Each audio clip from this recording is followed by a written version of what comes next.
আদার দুইটি বিশেষ ঔষধি গুণ রয়েছে। 1. ডায়াবেটিস কমায়। 2. ক্যান্সারের ঝুঁকি কমায়। খাবারের সাথে নিয়মিত আদা খেলে টাইপ-2 ডায়াবেটিসের ঝুঁকি কমে যায়।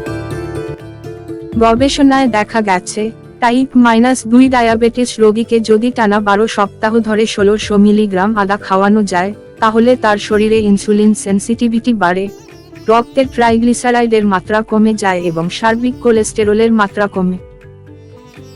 তাই ডায়াবেটিস রোগীদের অন্তত প্রতিদিন 2 গ্রাম করে আদা খাওয়া উচিত। এতে ফাস্টিংয়ে দ্রুত ব্লাড সুগার কমে যাবে। আর অপরদিকে, আয়ুর্বেদ শাস্ত্রে নানা উদ্ভিদের মূল বা কাণ্ডকে ক্যান্সার প্রতিরোধক অস্ত্র হিসেবে ব্যবহার করা হয়, সেদিকে থেকে আদাও তন্মধ্যে একটি উপকারী উদ্ভিদ।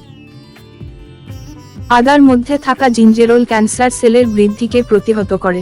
এই জিঞ্জেরোল অত্যন্ত শক্তিশালী একটি অ্যান্টিঅক্সিডেন্ট, যা বিশেষভাবে খাদ্যনালীর ক্যান্সার প্রতিরোধ করে।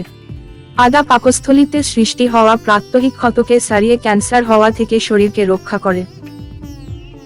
পরিশেষে বলা যায়, আদার উপকারিতা অসীম। এটি ছোট বড় সকল বয়সের মানুষজন কোনো প্রকার ক্ষতি ছাড়াই খেতে পারে। নিয়মিত সেবনে আদা মানুষকে স্বাস্থ্যকর জীবন যাপনে সহায়তা করে।